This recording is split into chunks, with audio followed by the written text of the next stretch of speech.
Hello friends, 71st BPSC note series के अंतर्गत इस वीडियो में हम मध्यकालीन भारत को कंटिन्यू करेंगे। पिछले वीडियोज को अगर आपने नहीं देखा है तो डिस्क्रिप्शन बॉक्स में लिंक दिया हुआ है, आप जाकर उन वीडियोज को भी ज़रूर देख सकते हैं। और हाँ, ये वीडियो चूंकि रिवीजन के पर्पज़ से बनाया गया है तो मैं इसमें उतना ही एक्सप्लेन करूँगा जितने की ज़रूरत है, ताकि वीडियो की लेंथ ज़्यादा लंबी नहीं हो।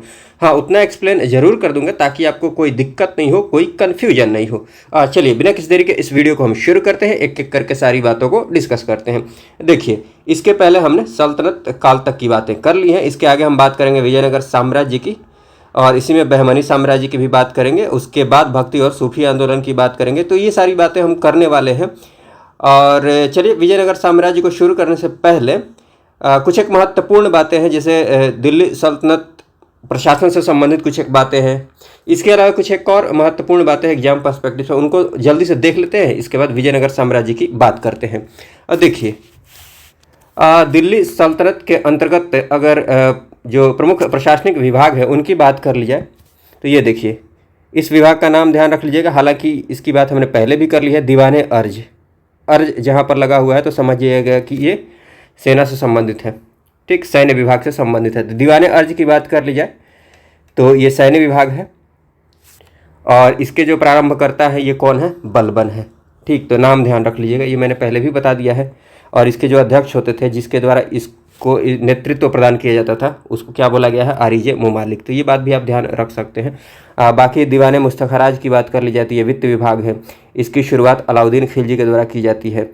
दीवाने रियासत की बात कर ली जाए तो ये बाजार नियंत्रण से संबंधित विभाग है, और जहाँ पर भी बाजार नियंत्रण की बात आएगी तो अलाउद्दीन खिलजी का नाम आएगा, ठीक है। उसके बाद दीवाने अमीर कोही की बात कर ली जाए, देखिए जहाँ पर भी कोही शब्द लगा रहेगा वो कृषि से संबंधित होगा। तो दीवाने अमीर कोही की बात कर ली जाए तो इसकी शुरुआत किसके द्वारा की जाती है? मोहम्मद बिन तुगलक के द्वारा। दीवाने खैरात की बात कर ली जाए, जो कि दान विभाग से संबंधित है, खैरात दान। उसके बाद दीवाने बंदगान की बात कर ली जाए, बंदगान दास, ठीक, दास विभाग। दीवाने इस्तेहाक की बात कर लिया तो पेंशन विभाग। तो ये जो तीनों विभाग है, इसके जो प्रारंभ करता है ये कौन है? फिरोज शाह तुगलक। तो ये बात ध्यान रख लीजिएगा, ये मैंने पहले भी बताया है। और उसके बाद दीवाने वजारत की बात कर लिया तो वजारत राजस्व या फिर वित्त विभाग से संबंधित होता है, तो ये बात ध्यान रख लीजिएगा।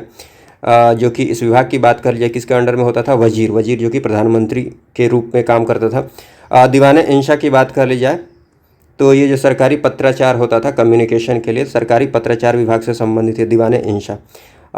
जिसकी अध्यक्षता कौन करता था? ये बात ध्यान रख लीजिएगा, ये प्रश्न पूछा गया है, दबीर ख़ास, दबीर ख़ास।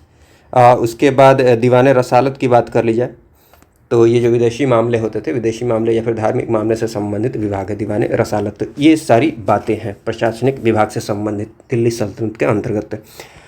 उसके बाद कुछ एक महत्वपूर्ण अधिकारी, हाँ, दिल्ली सल्तनत के अंतर्गत देखा जाए तो सबसे छोटी जो प्रशासनिक इकाई होती थी वो क्या होता था? ग्राम। और इसका जो अधिकारी होता था, मुख्य अधिकारी, उसको क्या कहा जाता था? मुकद्दम या फिर चौधरी। तो ये बात ध्यान रख लीजिएगा। उसके बाद बहुत सारे ग्राम को मिलाकर क्या बनता था? परगना। तो परगना का जो मुख्य अधिकारी होता था उसको क्या कहा गया है? आमिल कहा गया है। और बहुत सारे परगना को मिलाकर शिक बनता था। शिक जैसे आजकल आप जिला देखते हैं, डिस्ट्रिक्ट देखते हैं, बहुत सारे जिला को मिलाकर अर्थात शिक को मिलाकर प्रांत बनता था, प्रांत या फिर सूबा। और हाँ, शिक के जो मुख्य अधिकारी होते थे उनको क्या कहा गया? शिकदार कहा गया है। और सूबा या फिर प्रांत के जो मुख्य अधिकारी होते थे, जैसे आजकल जो संवैधानिक प्रमुख होते हैं, राज्यपाल, गवर्नर, वैसे ही यहाँ बात कर ली जाए तो इसके जो मुख्य अधिकारी होते थे प्रांत के, उनको नायब कहा गया है, या फिर वली या फिर मुक्ति। तो ये सारी बातें आप ध्यान रख लीजिएगा। इसके अलावा कुछ एक टैक्स सिस्टम की बात कर ली जाए तो देखिए, उश्र की बात कर ली जाए तो ये मुसलमानों से लिया जाने वाला कर होता था। और ये कैसा कर होता था? भूमि कर होता था। तो ये बात ध्यान रख लीजिएगा, उश्र, मुसलमानों से लिया जाने वाला टैक्स, ठीक। खराज की बात कर ली जाए तो ये जो गैर मुसलमान थे उनसे लिया जाने वाला भूमि कर था, ठीक। तो गैर मुसलमानों से लिया जाने वाला ये भूमि टैक्स था, ये बात ध्यान रख लीजिएगा। ज़कात की बात कर ली जाए तो ये जो मुसलमान थे उन पर थोड़ा बहुत कर लगाया जाता था, ये धार्मिक कर था। तो ये बात आप ध्यान रख लीजिएगा। बाकी इसकी बात मैंने आपको पहले भी बता दी है। जजिया, जजिया की बात कर ली जाए तो ये जो गैर मुस्लिम होते थे, गैर मुसलमानों पर ये धार्मिक कर लगाया जाता था। मतलब आपको मुस्लिम इस्लामिक प्रदेश में रहना है और आप मुस्लिम नहीं है तो आपको टैक्स देना पड़ता था, ठीक। तो गैर मुसलमानों से जो लिया जाने वाला टैक्स होता था उसको जजिया कहा गया है। यहाँ मैंने लिख भी दिया है कि मुस्लिम राज्य में रहने वाले गैर मुसलमानों से ये टैक्स लिया जाता था। खम्स की बात कर ली जाए तो मुख्यतः युद्ध के दौरान जो लूटे हुए माल होते थे, लूटे हुए धन होते थे, उन पर ये टैक्स लगाया जाता था, जिसका नाम क्या है, खम्स। ठीक है, तो ये सारी बातें हैं। इसके बाद कुछ एक रचनाएँ हैं जो एग्जाम पर्सपेक्टिव से महत्वपूर्ण है। तबाक़ते नासरी की बात कर ली जाए तो इसके रचनाकार हैं मिनहाज उस सिराज, ये ध्यान रख लीजिएगा। तारीख़ फ़िरोज़ शाही की बात कर ली जाए तो ज़ियाउद्दीन बरनी। फतवाए जहांदारी की बात कर ली जाए तो इसके भी रचनाकार ज़ियाउद्दीन बरनी, तो ये ध्यान रख लीजिएगा। और उसके बाद तारीख़ मुबारक शाही की बात कर ली जाए तो इसके जो रचनाकार है याहिया बिन अहमद सरहिंदी। और उसके बाद कुछ एक और रचनाएं हैं जैसे कि संगीत राज एंड संगीत मीमांसा की बात कर ली जाए तो इसके जो रचनाकार है ये है मेवाड़ के राणा कुंभा, तो ये बात ध्यान रख लीजिएगा। फुतुहात फ़िरोज़ शाही की बात कर ली जाए तो इसके रचनाकार फ़िरोज़ शाह तुगलक हैं। एंड ये तो मैंने आपको बता ही दिया है, किताबुल रेहला है। इसके जो रचनाकार है ये है इब्न बतूता, इंपॉर्टेंट नाम है, ध्यान रख लीजिएगा। और इसके बाद अमीर खुसरो की बात कर लेते हैं। अमीर खुसरो की बात कर ली जाए तो इनका जन्म होता है उत्तर प्रदेश के एटा ज़िले के पटियाली में, ये बात आप ध्यान रख लीजिएगा। और इसके अलावा इनका जो मूल नाम होता है ये बहुत इंपॉर्टेंट नहीं है, बस आप ध्यान रख सकते हैं कि इनका जो मूल नाम होता है अबुल हसन यामिनुद्दीन खुसरो। इनको जो उपाधि प्रदान की है तूतीय हिंद की, ये इंपॉर्टेंट है, ध्यान रख लीजिएगा, उपाधि तूतीय हिंद। ठीक है, इनकी कुछ एक प्रमुख रचनाएं हैं जैसे कि तारीख़ दिल्ली है, तुगलकनामा है, खजाइनुल फतूह है, तो ये कुछ एक रचनाएं हैं, इनको आप ध्यान रख सकते हैं। इसके अलावा जो खड़ी हिंदी है, तो हिंदी की खड़ी बोली का जो जनक है ये किनको माना गया है, अमीर खुसरो को माना गया है, तो ये बात आप ध्यान रख सकते हैं, हिंदी खड़ी बोली का जनक। और ये पहला मुसलमान है जिसके द्वारा भारतीय होने का दावा किया गया है। ठीक, अमीर खुसरो की बात कर ली जाए तो ये पहला मुसलमान है जिसके द्वारा भारतीय होने का दावा किया गया। और कव्वाली के प्रारंभिक रूप में अगर बात कर ली जाए तो जो आरंभकर्ता माना जाता है वो किसको माना जाता है, अमीर खुसरो को माना जाता है, तो ये बात आप ध्यान रख सकते हैं। बाकी तबला के जनक के रूप में भी जाना जाता है और ये अलाउद्दीन खिलजी के दरबारी कवि भी होते हैं, तो ये सारी बातें हैं। इसके अलावा कुछ एक और महत्वपूर्ण फैक्ट्स हैं दिल्ली सल्तनत से संबंधित, इनको देख लेते हैं। जैसे बात कर ली जाए तो जो केंद्रीय प्रशासन होता था, केंद्रीय प्रशासन की बात कर लिया तो केंद्रीय प्रशासन का जो सर्वोच्च अधिकारी होता था, सर्वे सर्वा होता था, सबसे ऊपर जो होता था वो कौन होता था, सुल्तान होता था। ठीक, तो ये तो बात आप वैसे भी समझ रहे होंगे। इसके अलावा आप ये ध्यान रख सकते हैं कि मुख्य न्यायिक अधिकारी जो होता था उसको क्या कहा जाता था, काजी। हालांकि जो सर्वोच्च न्यायिक अधिकारी होता था वो कौन होता था, सुल्तान। सुल्तान क्या है, ये सर्वे सर्वा है, सबसे ऊपर है। केंद्रीय प्रशासन की बात कर लिया तो सबसे ऊपर ये है। तो न्याय की बात करें, प्रशासन की बात करें, सबसे ऊपर कौन है, सुल्तान है, ये बात आप ध्यान रख लीजिएगा। उसके बाद मंत्री परिषद को क्या कहा गया है, मजलिस खलवत, तो ये बात आप ध्यान रख सकते हैं। बाकी गुप्तचर विभाग का जो प्रमुख अधिकारी होता था उसको भी आप ध्यान रख सकते हैं, उसको बरीदे मुमालिक कहा गया है। इसके अलावा ग्रामीण स्तर पर, ग्राम स्तर पर अगर बात कर ली जाए, ग्राम की बात करी जाए तो ये दिल्ली सल्तनत की सबसे छोटी प्रशासनिक इकाई है। ठीक है, तो ग्राम स्तर पर भू राजस्व का जो सर्वोच्च अधिकारी होता था वो कौन होता था, चौधरी, तो आप यहाँ से भी समझ सकते हैं। इसके अलावा राजस्व वसूली का जो प्रभार होता था वो किसके हाथ में होता था, आमिल के हाथ में होता था। ठीक, तो राजस्व वसूली का प्रभारी जो होता था वो कौन होता था, इंचार्ज जो होता था वो कौन होता था, आमिल होता था। और उसके बाद खालसा भूमि की बात कर लिया तो देखिए केंद्र के डायरेक्ट नियंत्रण में, पूरी तरह से केंद्र के नियंत्रण में अर्थात सुल्तान के नियंत्रण में जो भूमि होती थी उसको कौन सी भूमि कहा गया है, खालसा भूमि, तो ये बात आप ध्यान रख सकते हैं। सुल्तान की जो स्थायी सेना होती थी उसके लिए किस शब्द का प्रयोग किया गया है, खास खेल, तो ये बात ध्यान रख सकते हैं। और मुस्लिम शासन स्वीकार करने वाली जो हिंदू प्रजा थी उनके लिए कौन सा शब्द प्रयोग किया गया है, जिम्मी, तो ये बात आप ध्यान रख सकते हैं। जवाबित की बात कर ली जाए तो जो सुल्तान के द्वारा नियम कानून बनाए गए थे राजकाज चलाने के लिए उनको क्या कहा गया है, जवाबित कहा गया है, राजकाज चलाने हेतु सुल्तान के बनाए गए नियम। ठीक है, इसके अलावा कुछ एक और शब्द हैं जिनको आप ध्यान रख सकते हैं, जैसे सरस्वती की बात कर ली जाए, सरस्वती की बात कर ली जाए तो ये अच्छी किस्म के चावल के लिए प्रसिद्ध जगह है। सतगांव की बात कर ली जाए तो ये रेशमी रजाइयों के लिए प्रसिद्ध जगह है। आगरा की बात कर ली जाए तो ये नील उत्पादन के लिए प्रसिद्ध जगह है सल्तनत काल के अंतर्गत। उसके बाद जौनपुर नगर के संस्थापक की बात कर ली जाए तो फिरोज शाह तुगलक। तुगलकाबाद के संस्थापक की बात करी जाए तो गियासुद्दीन तुगलक।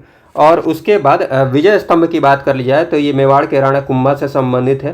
राणा कुंभा के द्वारा इस स्तंभ का निर्माण कराया गया चित्तौड़ में मालवा विजय के उपलक्ष्य में। और इसके जो प्रशस्तिकार हैं, जो रचनाकार है, ये कौन है, अत्रि महेश, तो ये नाम आप ध्यान रख सकते हैं।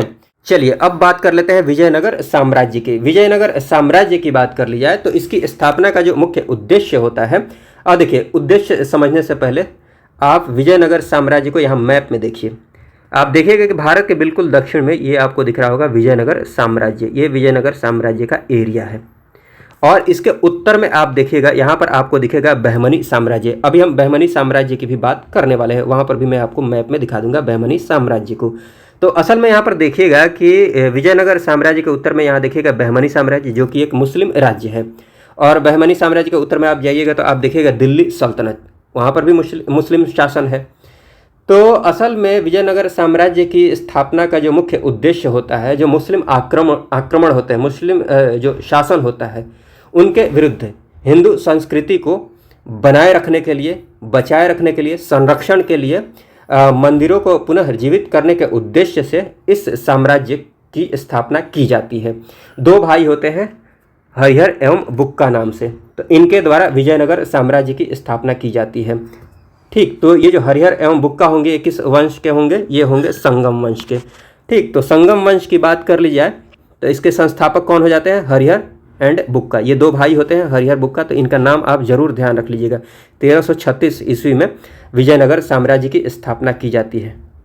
ठीक, अब देखिएगा संगम वंश के अंतर्गत, देखिए विजयनगर साम्राज्य के अंतर्गत ये जो वंश है, संगम वंश है, सालू वंश है, तुलु वंश है, अराविडु वंश है, लेकिन सबसे पहला जो वंश होगा वो संगम वंश होगा। और इसी वंश के ये हैं हरिहर एंड बुक्का, इन्हीं के द्वारा विजयनगर साम्राज्य की स्थापना की जाती है। ठीक है, तो ये बात ध्यान रख लीजिएगा। उसके बाद जो प्रमुख शासक होंगे संगम वंश के अंतर्गत वो कौन होगा?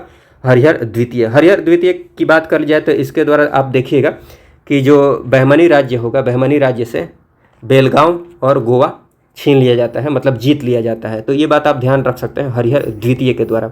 उसके बाद संगम वंश के अंतर्गत देवराय प्रथम की बात कर लें तो देवराय प्रथम से संबंधित एक महत्वपूर्ण बात ये है कि देवराय प्रथम के द्वारा तुंगभद्रा नदी पर बांध बनाया जाता है, तो ये बात आप ध्यान रख सकते हैं। इसके अलावे जो संगम वंश से संबंधित शासक है देवराय द्वितीय हैं। देवराय द्वितीय की बात कर ली जाए तो देवराय द्वितीय के दरबार में एक कवि होते हैं तेलुगु कवि, जिनका नाम होता है श्रीनाथ। तो ये एग्जाम पर्सपेक्टिव से महत्वपूर्ण है, इसलिए आप ध्यान रख सकते हैं। इसके अलावा देवराय द्वितीय को ही जगबेटकर अर्थात हाथियों का शिकारी कहा गया है, तो ये बात ध्यान रख लीजिएगा, जगबेटकर। उसके बाद विजयनगर साम्राज्य के अंतर्गत अगला वंश आएगा सालू वंश। तो बस आपको संस्थापक ध्यान रख लेना है, नरसिंह सालू। ठीक, सालू वंश का संस्थापक। और उसके बाद अगला वंश आएगा तुलु वंश। तुलु वंश की बात कर ली जाए तो इसका जो संस्थापक होगा वो कौन होगा? वीर नरसिंह। ठीक, और इसी वंश के अंतर्गत बहुत ही प्रतापी एक शासक आएगा, जिसके बारे में आप देखिए कि बाबरनामा में भी वर्णन किया गया है, उल्लेख किया गया है, भारत का सर्वाधिक शक्तिशाली शासक के रूप में, जिसका नाम होता है कृष्ण देव राय, जो कि तुलु वंश से संबंधित है। ठीक, विजयनगर साम्राज्य के अंतर्गत तुलु वंश से संबंधित है कौन?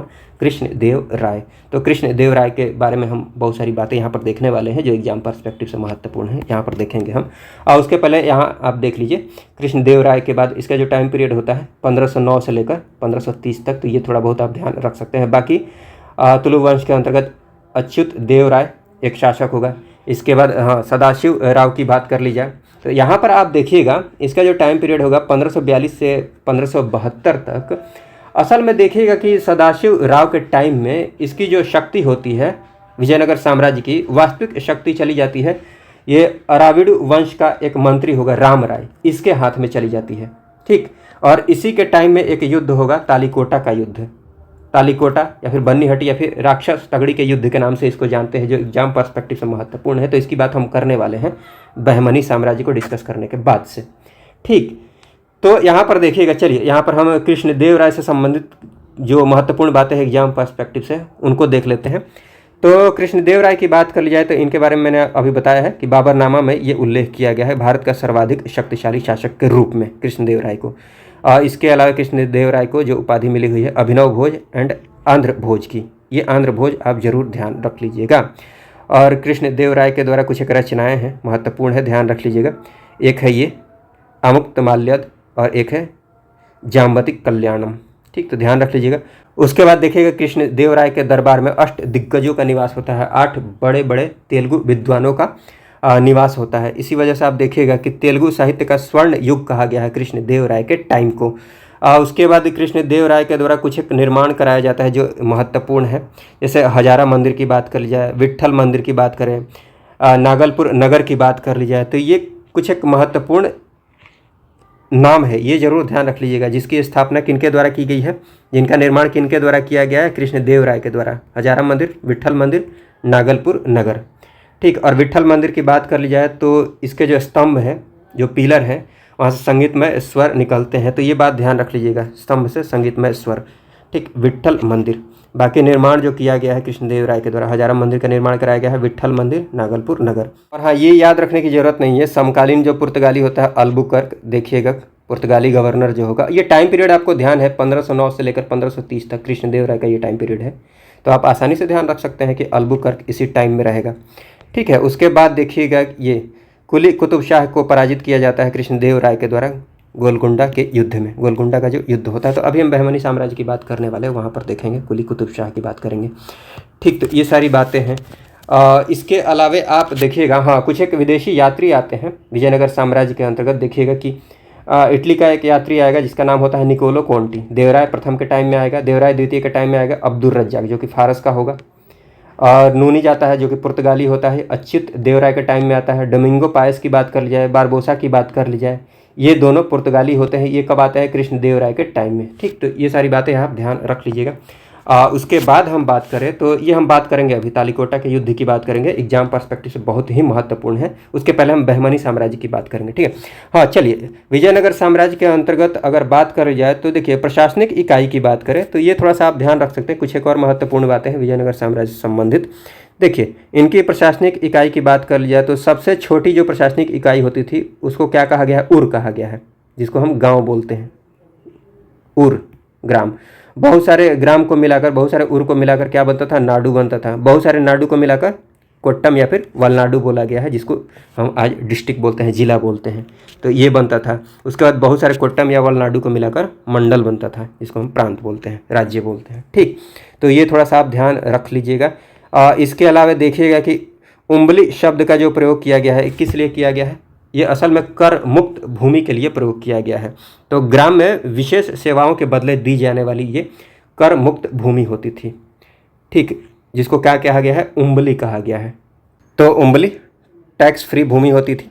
अमरम की बात कर ली जाए तो जो सैनिक सरदार होते थे, इनको दिया जाने वाला एक एरिया होता था, निश्चित राजस्व वाला क्षेत्र होता था। ठीक, अमरम की बात कर लीजिए, सैनिक सरदारों को दिया जाने वाला निश्चित राजस्व वाला क्षेत्र होता था, जिससे वो राजस्व कलेक्ट कर सकते थे, टैक्स कलेक्ट कर सकते थे जो सैनिक सरदार होते थे। ठीक है, अमरम। उसके बाद रत कोड़गे की बात कर लिया तो जो शहीद परिवार होते थे उनको भूमि दान में दी जाती थी। ठीक, तो शहीद के परिवारों को दी जाने वाली जो भूमि होती थी उसको क्या कहा गया है, रत कोड़गे। कुट्टगी की बात कर लिया तो किसानों को पट्टे पर दी जाने वाली जो भूमि होती थी, जिसको बटैया बोलते हैं, तो किसानों को पट्टे पर दी जाने वाली जो भूमि होती थी कुट्टगी कहा गया है। और उसके बाद कूद की बात कर ली जाए तो देखिएगा कि भूमि का जो क्रय विक्रय होता था, भूमि के क्रय विक्रय के साथ ही जो खरीद बिक्री होती थी, तो खरीद बिक्री के साथ जो मजदूर होते थे वो भी साथ में चले जाते थे। ठीक, तो भूमि के क्रय विक्रय के साथ हस्तांतरित होने वाले जो मजदूर होते थे उनके लिए कूदी शब्द का प्रयोग किया गया है। इसके अलावा देखिए, नूनिज के द्वारा ये स्टेटमेंट दिया गया है कि विजयनगर साम्राज्य जो था ना, उसमें महिलाएं जो थी ये कुश्ती की, ज्योतिष शास्त्र की, लेखाकरण की बात करें, संगीत की बात करें, नृत्य की बात करें, इन सारी चीज़ों में निपुण थी। ठीक, नूनिज के द्वारा ये स्टेटमेंट है, तो बस ऐसे ही आप ध्यान रख सकते हैं। बाकी देखिएगा कि भूमि कर जो था ये छठा भाग था, 1/6 था, तो बहुत ज़्यादा नहीं था। टैक्स की बात कर ली जाए तो राजस्व का जो सर्वाधिक महत्वपूर्ण स्रोत था वो क्या था, भूमि कर था, जो कितना था, 1/6 था। ठीक है, तो ये बात आप ध्यान रख सकते हैं। जनरली आप देखिएगा कि भूमि कर जो है 1/6 ही आपको दिखेगा। आपने गुप्त काल के अंतर्गत भी देखा होगा 1/4 से लेकर 1/6 तक, और मुख्य रूप से बात कर लिया तो 1/6 ही रहता था। ठीक है, उसके बाद देखिएगा कि राजस्व एकत्रित करने के लिए एक अलग विभाग बनाया गया था जिसका नाम क्या था, 58। तो ये नाम ध्यान रख लीजिएगा। इसके अलावा विजयनगर साम्राज्य के अंतर्गत ही सायण की बात कर ली जाए तो इनको वैदिक ग्रंथों के प्रसिद्ध भाष्यकार के रूप में जाना जाता है, सायण को। ठीक है, तो ये बात ध्यान रख सकते हैं। बाकी देखिएगा कि बुक्का के द्वारा, हरिहर बुक्का जो कि विजयनगर साम्राज्य के संस्थापक है, तो बुक्का के द्वारा चीन के सम्राट के पास अपना दूत भेजा जाता है, राजदूत भेजा जाता है। तो ये बस आप ध्यान रख सकते हैं किसके द्वारा भेजा जाता है, बुक्का के द्वारा। उसके बाद कुरवे की बात कर ली जाए तो ये एक प्रकार का चावल है, बस आपको इतना ही ध्यान रखना है, कुरवे। चलिए उसके बाद हम बात कर लेते हैं बहमनी साम्राज्य की। बहमनी साम्राज्य की बात कर ली जाए तो देखिए, बहमनी साम्राज्य की जब स्थापना होगी उस टाइम शासन होगा मोहम्मद बिन तुगलक का। तो मोहम्मद बिन तुगलक के टाइम में, दिल्ली सल्तनत के टाइम में जो पहला स्वतंत्र मुस्लिम राज्य स्थापित होगा वो होगा बहमनी साम्राज्य। ठीक, और किसके द्वारा इस राज्य की स्थापना की जाएगी? अलाउद्दीन हसन बहमन शाह के द्वारा, जिसको हसन गंगू के नाम से भी जानते हैं। और ये देख लीजिए, इधर की तरफ था आपको विजयनगर साम्राज्य और ये आपको दिख रहा होगा बहमनी साम्राज्य। ठीक है, हालांकि बाद में देखिएगा कि आंतरिक संघर्ष और बाहरी जो बढ़ते हुए दबाव है, इनकी वजह से ये जो बहमनी साम्राज्य है ये 5 राज्यों में विभक्त हो जाएगा, 5 अलग अलग राज्यों में विभक्त हो जाएगा। हम आगे देखने वाले हैं। यहाँ पर देखिए, बीजापुर है, अहमदनगर है, बरार है, गोलकुंडा है, बिदर है। ठीक, तो सबसे पहले तो हम बात कर लेते हैं बहमनी साम्राज्य के जो संस्थापक है वो कौन है? हसन गंगू है। राजधानी की बात करिए तो गुलबर्ग है, आप यहाँ पर देख रहे होंगे गुलबर्ग। इनकी जो राजभाषा होती है मराठी होती है। और इनकी हाँ, एक और बात सुन लीजिए, विजयनगर साम्राज्य की बात कर ली जाए तो इनकी जो राजधानी होती है ये हम्पी होती है, ये कर्नाटक में पड़ता है। ठीक है, हम्पी राजधानी होती है इनकी, ये इंपॉर्टेंट बात है, आप ज़रूर ध्यान रख लीजिएगा। हाँ, तो बहमनी साम्राज्य की बात कर ली जाए तो इनकी जो राजधानी होती है गुलबर्ग होती है। ठीक, इनकी राजभाषा मराठी। और फिर देखिएगा कि अहमद शाह बहमनी के टाइम में, अगला जो शासक आएगा उसके टाइम में देखिएगा कि इसकी राजधानी जो होगी बहमनी साम्राज्य की गुलबर्ग से हटाकर कहाँ आ जाएगी? बीदर, यहाँ पर। ठीक है, किसके टाइम में? अहमद शाह बहमनी के टाइम में राजधानी गुलबर्ग से बीदर। तो ये बात आप ध्यान रख सकते हैं। बाकी देखिएगा कि बहमनी साम्राज्य का जो अंतिम शासक होगा वो कौन होगा? कलीमुल्लाह, यह अंतिम शासक होगा। और मृत्यु के टाइम में देखिएगा, इसकी जब मृत्यु होगी उसके टाइम में ये जो बहमनी साम्राज्य है ये 5 स्वतंत्र राज्यों में विभक्त हो जाएगा। ठीक है, देखिए बीजापुर है, अहमदनगर है, बरार है, गोलकुंडा है, बिदर है। तो बीजापुर के संस्थापक की बात कर ली जाए तो इसका जो संस्थापक होता है यूसुफ आदिल शाह, तो ये बात आप ध्यान रख लीजिएगा। उसके बाद अहमदनगर की बात कर ली जाए तो इसका जो संस्थापक होता है मलिक अहमद होता है। उसके बाद बरार की बात कर ली जाए तो इसका जो संस्थापक होगा फ़तेहुल्लाह इमाद शाह होगा। बाकी जिनको हाईलाइट किया है उन पर आप विशेष ध्यान दीजिएगा। गोलकुंडा की बात कर ली जाए तो इसका जो संस्थापक होगा कुली कुतुब शाह होगा। ठीक है, तो ये ध्यान रख लीजिएगा। बीदर की बात कर ली जाए तो इसका जो संस्थापक होगा अमीर अली बरीद होगा। ठीक, तो ये सारी बातें हैं। बाकी ये एक और इम्पॉर्टेंट बात है, देख लीजिएगा। बीजापुर की बात करें, बीजापुर से संबंधित एक शासक होगा, महत्वपूर्ण शासक, वो है इब्राहिम आदिल शाह द्वितीय। इब्राहिम आदिल शाह द्वितीय की बात कर ली जाए तो इसको अबला बाबा या फिर गरीबों के दोस्त के नाम से भी जाना जाता है। इसकी एक रचना है, महत्वपूर्ण रचना है, इसको आप ध्यान रखिएगा, किताब ए नौरस। ठीक, किताब ए नौरस, तो ये ध्यान रख लीजिएगा, किसकी रचना है? इब्राहिम आदिल शाह द्वितीय की। ठीक है, ये बीजापुर का शासक होता है। चलिए अब हम बात कर लेते हैं तालीकोटा के युद्ध की। तालीकोटा या फिर बन्नीहट्टी या फिर राक्षस तगड़ी के युद्ध के नाम से जानते हैं। 1565 में ये युद्ध होता है विजयनगर साम्राज्य एंड बहमनी साम्राज्य के बीच। बहमनी साम्राज्य की बात कर ली जाए तो देखिएगा कि बहमनी साम्राज्य 5 राज्यों में विभक्त हो गया था, 5 स्वतंत्र राज्यों में विभक्त हो गया था, बीजापुर, अहमदनगर, बरार, गोलकुंडा, बिदर।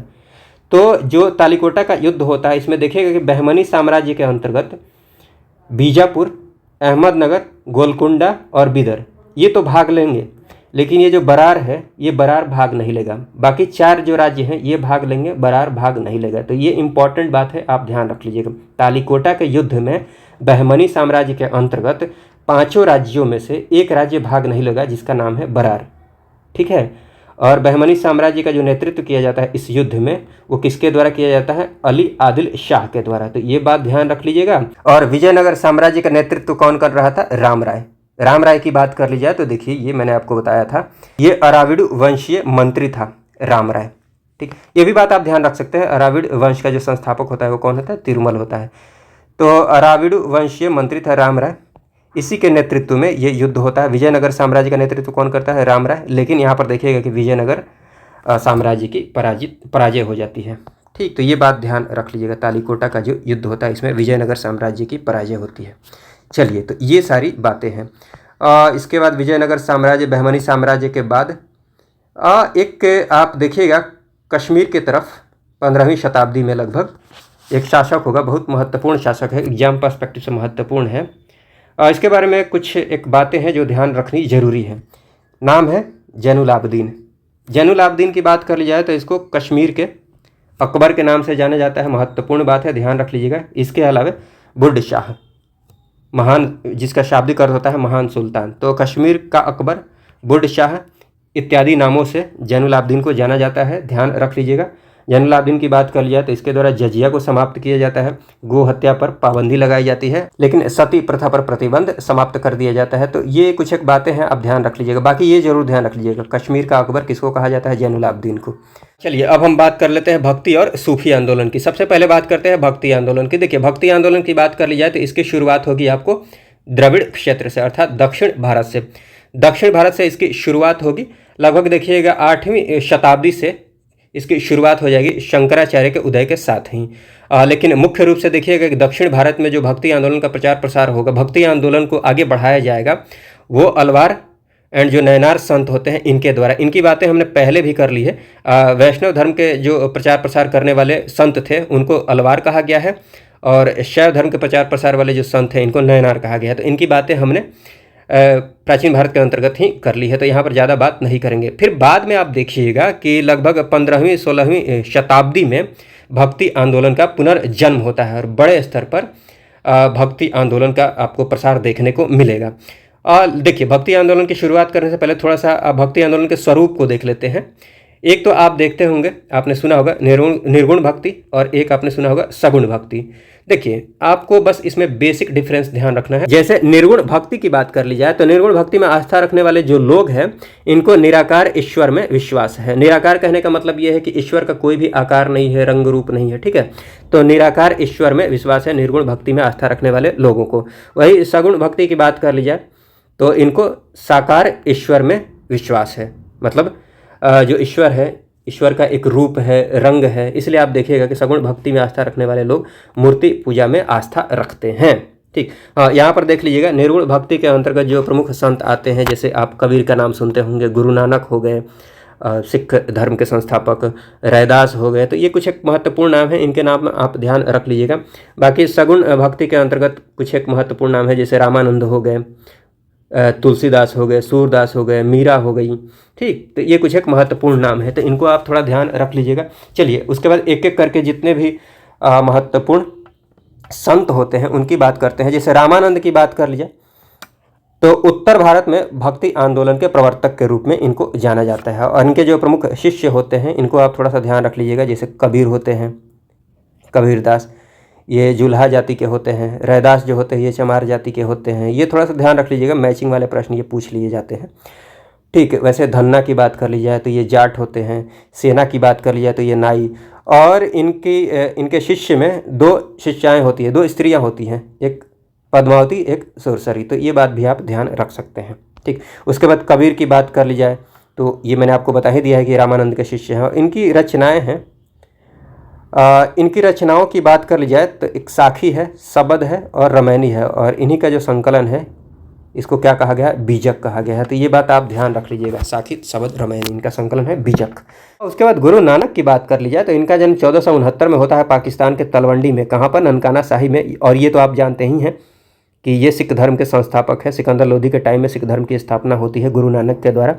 और ये तो मैंने आपको बता ही दिया है कि निर्गुण ब्रह्म की उपासना पर इन्होंने बल दिया था। और ये जो सूफी संत होते हैं बाबा फरीद से काफ़ी प्रभावित होते हैं। इसलिए आप देखिएगा कि सिख धर्म का जो सबसे पवित्र ग्रंथ है गुरु ग्रंथ साहिब में सूफी संत की कुछ रचनाओं का संकलन देखने को मिलता है। तो ये बात आप ध्यान रख लीजिएगा। इसके अलावा गुरु नानक की बात कर ली जाए तो इनके द्वारा लंगर की शुरुआत की जाती है। आपने देखा होगा जो गुरुद्वारा होता है उसमें जो ज़रूरतमंद लोग होते हैं उनको मुफ्त में खाना खिलाया जाता है, ठीक। तो लंगर की शुरुआत की जाती है गुरु नानक के द्वारा। तो ये सारी बातें आप ध्यान रख लीजिएगा। इसके अलावा अगर बात कर ली जाए तो जो अन्य सिख गुरु होंगे इनकी बात कर ली जाए तो पहले गुरु कौन हो जाता है? गुरु नानक। इसके बाद दूसरे गुरु जो होंगे वो होंगे गुरु अंगद। इनको गुरुमुखी लिपि का आविष्कारक माना जाता है, ठीक है। तो ये बात आप ध्यान रख सकते हैं। गुरुमुखी लिपि का आविष्कारक किनको माना जाता है? गुरु अंगद को, जो कि एक पंजाबी भाषा की लिपि है जिसमें गुरु ग्रंथ साहिब को लिखा गया है, ठीक है। तो ये बात आप ध्यान रख लीजिएगा। उसके बाद गुरु अमरदास की बात कर ली जाए तो इनके द्वारा देखिए तीसरे जो गुरु होते हैं गुरु अमरदास, इनके द्वारा अनुशासन पर विशेष बल दिया जाता है। और उसके बाद चौथे गुरु गुरु रामदास की बात कर ली जाए तो देखिएगा कि इनको अकबर के द्वारा लगभग 500 बीघे जमीन दान में दी जाती है, जिस पर कि अमृतसर नगर बनवाया जाता है। तो ये बात आप ध्यान रख लीजिएगा। और उसके बाद पाँचवें गुरु गुरु अर्जुन देव की बात कर ली जाए तो इनके टाइम में आप देखिएगा कि जो गुरु ग्रंथ साहिब होता है, जिसको आदि ग्रंथ के नाम से जानते हैं, इसका संकलन किया जाता है। तो ये बात आप ध्यान रख लीजिएगा। और इसके अलावा अमृतसर में देखिएगा कि जो हरमिंदर मंदिर है, अर्थात जो स्वर्ण मंदिर है, इसका निर्माण कराया जाता है। और गुरु अर्जुन देव को देखिएगा कि जहांगीर के द्वारा फांसी दे दी जाती है। देखिए असल में होता क्या है कि जहांगीर का जो बड़ा पुत्र होता है खुसरो, तो खुसरो ने जहांगीर के विरुद्ध विद्रोह कर दिया था। उसी विद्रोह के क्रम में गुरु अर्जुन देव के द्वारा मदद की जाती है खुसरो को, जिसकी वजह से जहांगीर के द्वारा अर्जुन देव को फांसी दे दी जाती है। तो ये बात आप ध्यान रख लीजिएगा। और उसके बाद छठे गुरु गुरु हरगोविंद की बात कर ली जाए तो इसी हरमिंदर जो मंदिर है, स्वर्ण मंदिर का जो परिसर है, इसी कैंपस में अकाल तख्त की स्थापना की जाती है। किसके द्वारा? गुरु हरगोविंद के द्वारा।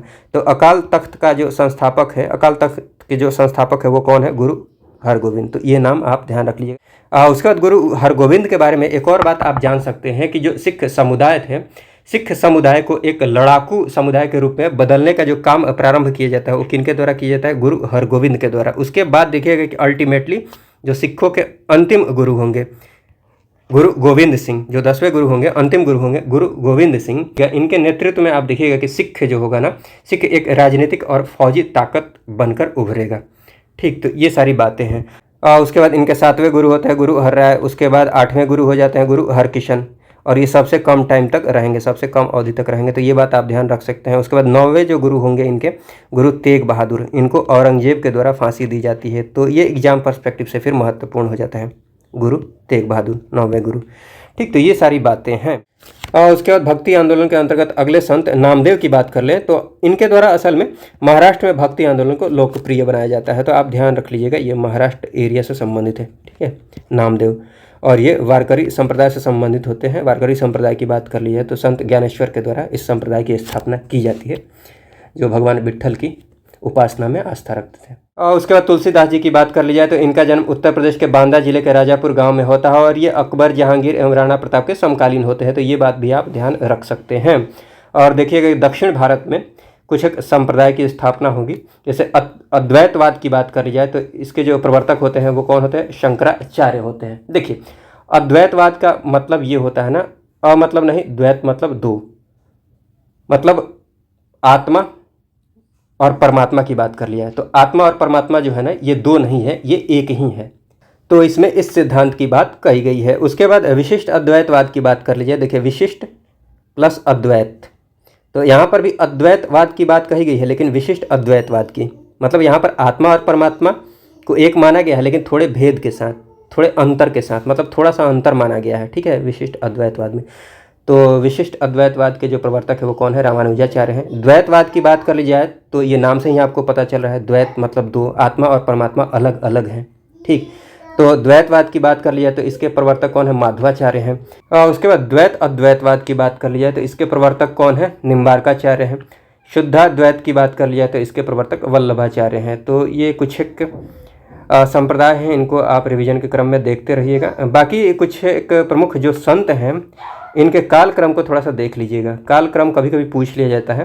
जैसे सबसे पहले आते हैं शंकराचार्य 8वीं शताब्दी में, उसके बाद रामानुजाचार्य, उसके बाद माधवाचार्य, उसके बाद नामदेव आते हैं, रामानंद आते हैं, कबीर आते हैं, उसके बाद गुरु नानक आते हैं, उसके बाद चैतन्य महाप्रभु, उसके बाद मीराबाई, उसके बाद तुलसीदास। तो ये थोड़ा सा क्रम ध्यान रख लीजिएगा। उसके बाद आ जाती है सूफी आंदोलन की। सूफी आंदोलन की बात कर ली जाए तो देखिए इसके पीछे का थोड़ा सा कॉन्सेप्ट मैं आपको समझाने की कोशिश करता हूँ। जो सूफी संत होते थे ना, सूफी संत असल में क्या करते थे? वो गाने के माध्यम, संगीत के माध्यम से जो ईश्वर है, अल्लाह है, उनको प्रसन्न करने का, उनके करीब जाने का प्रयास करते थे। तो इस क्रम में वो जो अल्लाह ईश्वर है उनको अपनी प्रेमिका मानकर ये संगीत के माध्यम से उनको प्रसन्न करने का प्रयास करते थे। ठीक, तो ये बात ध्यान रख लीजिएगा।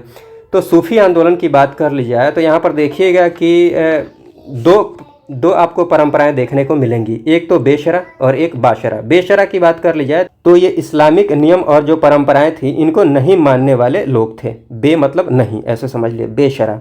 और बाशरा की बात कर ली जाए तो जो इस्लामिक नियम और परंपराएं थी उनको मानने वाले ये लोग थे, ये संत थे। ठीक, तो ये सारी बातें हैं। चलिए, सूफ़ी आंदोलन के अंतर्गत जितनी भी महत्वपूर्ण सिलसिला है, जितने भी महत्वपूर्ण सिलसिला है, जो पंथ हैं, इनकी बात कर लेते हैं। जैसे चिश्तिया सिलसिला की बात कर ली जाए तो इसकी स्थापना अफ़गानिस्तान में होती है, अफ़गानिस्तान के चिश्त में। किसके द्वारा?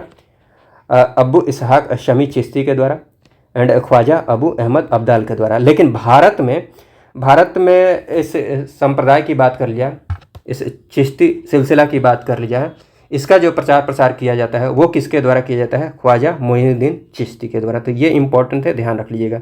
मोहम्मद गोरी के साथ ख्वाजा मोइनुद्दीन चिश्ती का आगमन होता है और भारत में चिश्ती सिलसिले का जो संस्थापक है वो कौन है? ख्वाजा मोइनुद्दीन चिश्ती। भारत में सबसे पहले प्रचार प्रसार किसके द्वारा किया जाता है? ख्वाजा मोइनुद्दीन चिश्ती के द्वारा। और आपने देखा होगा, आपने सुना होगा, ख्वाजा मोइनुद्दीन चिश्ती जो है ना, इन्हीं का दरगाह आपको मिलेगा अजमेर, राजस्थान के अजमेर में। ये है ख्वाजा मोइनुद्दीन चिश्ती का दरगाह। ठीक, और ख्वाजा मोइनुद्दीन चिश्ती के जो शिष्य होते हैं कुतुबुद्दीन बख्तियार काकी। ठीक, उसके बाद चिश्ती सिलसिले से संबंधित जो अगले महत्वपूर्ण संत होंगे वो होंगे बाबा फरीद। बाबा फरीद की बात कर ली जाए तो ये बलबन के दामाद होते हैं और भारत में जो चिश्ती सिलसिला होता है इसको लोकप्रिय बनाने का काम किया जाता है बाबा फरीद के द्वारा। और देखिएगा कि हाँ, ये मैंने आपको बता ही दिया है कि इनकी जो रचनाएं होती है गुरु ग्रंथ साहिब में संकलित की गई हैं बहुत सारी रचनाएं। ठीक, तो ये बात ध्यान रख लीजिएगा। इसके बाद देखिएगा कि बाबा फरीद की जो जीवनी है, जीवनी का नाम है मुनिस अल अरवा। ये जीवनी किसके द्वारा लिखी गई है? जहान आरा के द्वारा। आप कमेंट बॉक्स में बताइएगा जहान आरा कौन है। आगे हम बात करने वाले हैं जहान आरा की, ठीक है, लेकिन आप कमेंट बॉक्स में ज़रूर बताइएगा कि ये कौन है। और उसके बाद चिश्ती सिलसिला के अंतर्गत अगले जो प्रमुख संत हैं निजामुद्दीन औलिया, इनकी बात कर ली जाए तो इनको महबूब इलाही अर्थात ईश्वर का प्रिय एंड सुल्तान उल औलिया अर्थात संतों का सुल्तान आदि नामों से जाना जाता है। तो ये बात आप ध्यान रख लीजिएगा, महबूब इलाही और सुल्तान उल औलिया नाम से जाना जाता है किसको? निजामुद्दीन औलिया को। और निजामुद्दीन औलिया की बात कर लिया तो ये 7 से अधिक सुल्तानों के समकालीन होते हैं। और निजामुद्दीन औलिया के बारे में ये भी कहा जाता है कि अलाउद्दीन खिलजी से मिलने से इनकार कर दिया गया था। मतलब अलाउद्दीन खिलजी एक दरवाजे से अगर अंदर घुसता था तो पिछले दरवाजे से वो बाहर निकल जाते थे। ठीक, अलाउद्दीन खिलजी से मिलने से इनकार कर दिया गया था। किनके द्वारा? निजामुद्दीन औलिया के द्वारा। और इनकी जो बातचीत का जो संकलन है, इनकी शिक्षाओं का जो संकलन है, ये किया गया है अमीर हसन सिज्जी के द्वारा। इस नाम से? फ़वाइदुल फ़वाद नाम से। तो ये बात आप ध्यान रख लीजिएगा, फ़वाइदुल फ़वाद नाम से संकलन किया गया है अमीर हसन सिज्जी के द्वारा। और निजामुद्दीन औलिया का जो दरगाह है ये कहाँ पर है? दिल्ली में है। बाकी ये कुछ एक महत्वपूर्ण बातें हैं, जैसे ख्वाजा मोइनुद्दीन चिश्ती की बात करी जाए तो इनके जो शिष्य होते हैं बख्तियार काकी, इनके शिष्य होते हैं बाबा फरीद, और बाबा फरीद के शिष्य होते हैं निजामुद्दीन औलिया। तो ये क्रम से आप ध्यान रख सकते हैं। इसके बाद अगले सिलसिले की बात कर ली जाए, सुहरावर्दी सिलसिला। सुहरावर्दी सिलसिला की बात कर ली जाए तो इसके जो मुख्य प्रवर्तक होते हैं ये कौन होते हैं? शिहाबुद्दीन उमर सुहरावर्दी। और भारत में जो प्रवर्तन का श्रेय दिया जाता है ये दिया जाता है शेख बहाउद्दीन जकारिया का। तो ये महत्वपूर्ण नाम है, ध्यान रख लीजिएगा। भारत में सुहरावर्दी सिलसिला का जो प्रवर्तक है वो कौन है? शेख बहाउद्दीन जकारिया। तो ये सारी बातें हैं। इसके बाद अगले सिलसिले की बात कर ली जाए तो अगला जो पंथ है ये कादरी सिलसिला। कादरी सिलसिला की बात कर ली जाए तो इसके जो संस्थापक होते हैं ये होता है शेख मुहीउद्दीन कादिर जिलानी बगदाद में। लेकिन भारत में जो इसके प्रवर्तक होते हैं ये होते हैं मोहम्मद गौस। तो ये इंपॉर्टेंट है, मोहम्मद गौस, ये ज़रूर ध्यान रख लीजिएगा। और उसके बाद नक्शबंदी सिलसिला की बात कर ली जाए तो इसके जो संस्थापक है ख्वाजा बहाउद्दीन नक्शबंद। लेकिन भारत में जो मुख्य प्रवर्तक उसके बाद नक्शबंदी सिलसिला की बात कर ली जाए तो इसके जो संस्थापक होंगे ख्वाजा बहाउद्दीन नक्शबंद। लेकिन भारत में मुख्य प्रचारक जो होंगे वो होंगे शेख अहमद सरहिंदी। उसके बाद नक्शबंदी सिलसिला की बात कर ली जाए तो इसके संस्थापक है ख्वाजा बहाउद्दीन नक्शबंद। लेकिन भारत में जो मुख्य प्रचारक होंगे वो कौन है? शेख अहमद सरहिंदी। ठीक, तो ये नाम ध्यान रख लीजिएगा, शेख अहमद सरहिंदी। और नक्शबंदी सिलसिला की बात कर ली जाए तो इनके द्वारा देखिएगा कि संगीत का विरोध किया गया है। इनके द्वारा संगीत का विरोध किया गया और अकबर की जो उदार नीतियाँ थी उनका भी विरोध किया जाता है नक्शबंदी सिलसिला के द्वारा। ठीक, और इसके जो प्रसिद्ध अनुयायी होंगे, इसका जो प्रसिद्ध अनुयायी होगा वो कौन होगा? औरंगजेब होगा। तो ये सारी बातें हैं, ये इंपॉर्टेंट है, ध्यान रख लीजिएगा। औरंगजेब जो होगा ये नक्शबंदी सिलसिला का अनुयायी होगा। ठीक है, चलिए उसके बाद कुछ एक और फैक्ट्स की बात कर लेते हैं। जैसे सूफ़ी संतों के निवास स्थान की बात कर ली जाए तो इनको क्या कहा गया है? खानकाह कहा गया है। और जो इस्लामिक कानून का विद्वान होता था इसको उलेमा कहा गया है, ये पगड़ी बांध सकते थे। इनको पगड़ी बांधने वाला कहा गया है, अर्थात दस्तार बंधान वाला कौन होते थे? उलेमा होते थे। ठीक, उलेमा यही पगड़ी बांध सकते थे। पगड़ी बांधने वाले, दस्तार बंदान कौन? उलेमा, इस्लामिक कानून के ये विद्वान होते थे। तो ये बात ध्यान रख लीजिएगा। उसके बाद मलिक मोहम्मद जैसी की कुछ रचनाओं को देख सकते हैं, जैसे पद्मावत है, अखरावट है, आखिरी कलाम है। पद्मावत आपने सुना होगा, जिसमें अलाउद्दीन खिलजी और पद्मावती की कहानी का वर्णन मिलता है। ठीक है, पद्मावत। तो ये सारी बातें हैं। इसके बाद मात्र 3 पेजेज हैं, जिसके अंतर्गत मुगल वंश को हम कवर कर लेंगे। उसके बाद पूरा मध्यकालीन भारत कंप्लीट हो जाएगा। तो नेक्स्ट वीडियो में हम कंप्लीट कर लेंगे। इस वीडियो में बस इतना ही रहने देते हैं। इस वीडियो को देखने के लिए आपका बहुत बहुत धन्यवाद। जय हिंद, जय भारत।